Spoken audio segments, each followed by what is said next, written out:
Okay, this is stupidly effective. Water has an incredibly high specific heat capacity of 4,182 joules per kilogram per degree C. That means it takes 4 kilojoules of energy per kilogram of mass to raise the temperature of the water by 1 degree Celsius.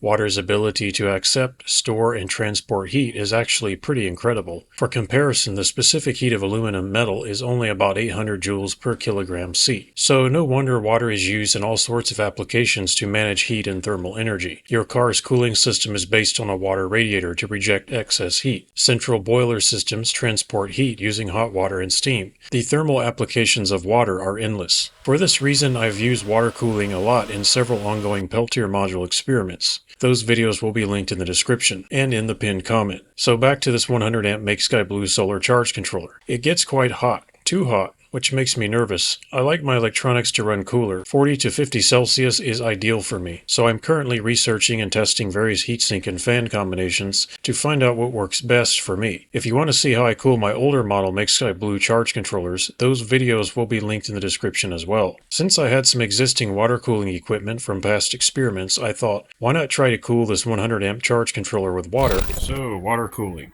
Yeah, talk about overkill. This is more about science and curiosity. In some of my past videos, I did a lot of Peltier air conditioner and refrigeration experiments, and I became quite familiar with water blocks and pumps and pipes and radiators. Small USB pump that I had. The purpose of the reservoir is to hold some extra water so you have some additional thermal mass, as well as to purge any air bubbles that are in the system, because those will lower the cooling capability. It's also kind of neat to see how much water you have. If there's any contamination, you'll be able to see it. I like to have the cool water come in the bottom and the hot water come out the top. Is this going to fit? What you can do is you can use what's called a constant tension clamp. Yeah, that's going to do it. So these clamps are a little fiddly sometimes. So this type of pump is a brushless DC pump. Actually, it's a 3-phase AC motor with an inverter inside, and it's got a little impeller in there. Yeah, that's a pretty tight fit. It's not great, but it's better than the pump was. And this will be my return, so the heated water. I like to put that in the bottom of the radiator. And then the radiator is going to have cooled water, and that's going to go into the reservoir.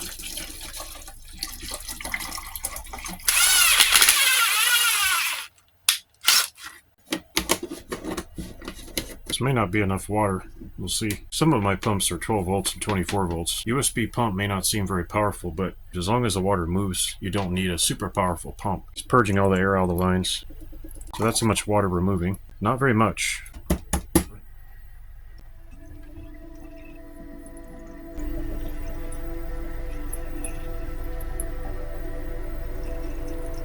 Alright, the next task is to try to integrate the cooling water block with the controller itself.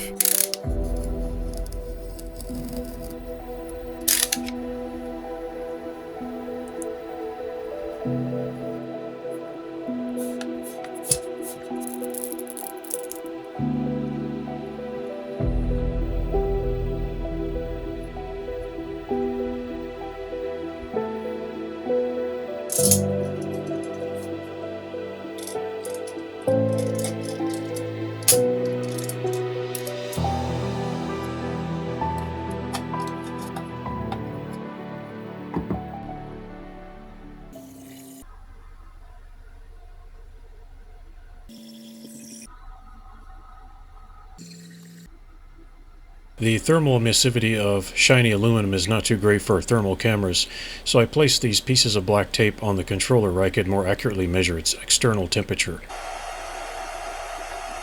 Under normal operations at 80 to 90 amps, this controller will zoom climb to 60 Celsius and above with no problem at all. These tubes are connected to the water cooling block behind the controller, and they're currently empty of water. There's only air inside. This is the radiator I'm using. It's a single 120 millimeter. A small amount of water in the reservoir with the pump, and I'll connect the charge controller's cooling pipes here. The cooling block is located right behind the charge controller, right where the FETs are located.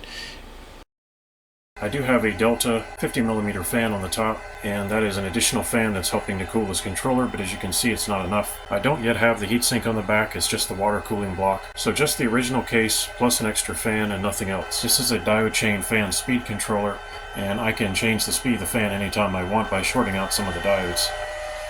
So now the fan is running at full throttle, but unfortunately it's not enough to keep the temperature down. Alright, we're hitting 60 and it's passing 60, so it's too hot, and that's with the fan running. Here I turn the water pump on. You can see the bubbles moving through the pipes. And I've primed the lines, so the water has been pushed through, the air has been pushed out. The water has already warmed up just from priming the lines, so this should work. I have not turned the radiator on yet, so we're just dealing with the thermal capacity of this water. Alright, 59 Celsius, let's go ahead and turn on the pump. Water is flowing, I can hear it. Instantly the temperature starts coming down.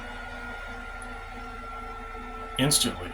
You can hear the fan throttling down. You can see how quickly that controller is cooling off. Wow, that's effective. You can see the water is heating up. Water temperature is about 29 Celsius. Okay, second test. I'm letting the controller heat up.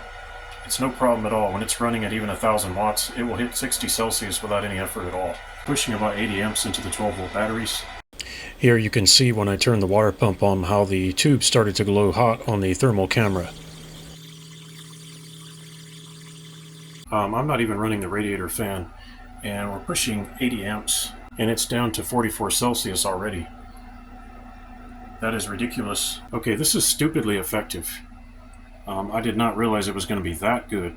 That is the reservoir on the screen. There's the tubes going to the controller. Those go to the radiator. Remember, I'm not running the radiator, so I'm going to let the system stabilize and heat up that water for a little while. We're at 32 Celsius and climbing. The controller is stabilized at about 44 Celsius, which is ridiculous because I couldn't get this thing to deliver 80 to 90 amps while staying below 60 Celsius. It's staying below 50 easily. It's not even a challenge. Very, very impressive. I won't say I'm completely surprised. I'm just surprised that such a basic setup would be so effective. Even without a thermometer, I can feel this water is warmed up, and you can see the condensation on the inside from all the water vapor. The radiator itself is quite warm. Notice I'm not running the fan, I'm just running the water through the circuit. So right now the water is acting like a thermal energy reservoir and it's storing up heat from the controller. I've been running this controller for a few weeks now and it's just unthinkable to run it without that extra fan. But I was able to turn it off and very easily cool this controller by using the thermal heat capacity of water to carry the heat away. In this infrared clip you can see the radiator heat up almost as soon as I turned the water pump on. As soon as I turn the water off, the temperature climbs very quickly, as there's not much metal or heatsink mass to store the heat in on the controller itself. Okay, now I'm going to run the cooling loop with the radiator fan in action, so let's go ahead and turn that on. Here you can see the radiator cooling off when the fan powered on. Water cooling activated. Wow. That's very effective. Unbelievable. Look at that. Yeah, that'll work.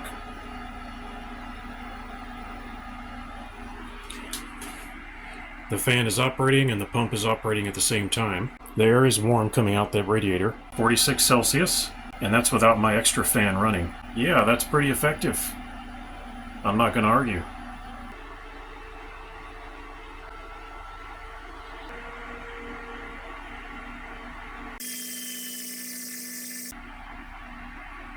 What I'm noticing about water cooling right now is that it gives you some advantages that air cooling won't give you. I only need a small fan to push some air through that radiator, and it's not very loud, and if I wanted to, I could make it even quieter. The other thing that's interesting is that I have the option of using a larger reservoir and therefore store up more heat. The waste heat could be used for other purposes. I could even try to use it with TEGs to generate electrical power. I've already been doing Peltier and TEG experiments and I will post those videos when they're ready. In the meantime, you can look at my original videos from before. The water cooling test has been running for some time now. Even though I figured it would be pretty good, I'm still amazed at how well it works. The reason why it's not pushing 100 amps is because I had to forego some of my solar panels to prevent from burning this thing out. 80 amps and 42 Celsius, unbelievable. So this experiment is almost starting to lean me towards a permanent setup. One of the downsides of water cooling is you absolutely must have a backup. Because if for some reason the pipes leak or you run out of water or the pump stops working, you could lose your equipment. So for that reason, I will never ever get away from having backup fans to protect them from overheating. Out of curiosity, I'm going to try turning the fan speed down.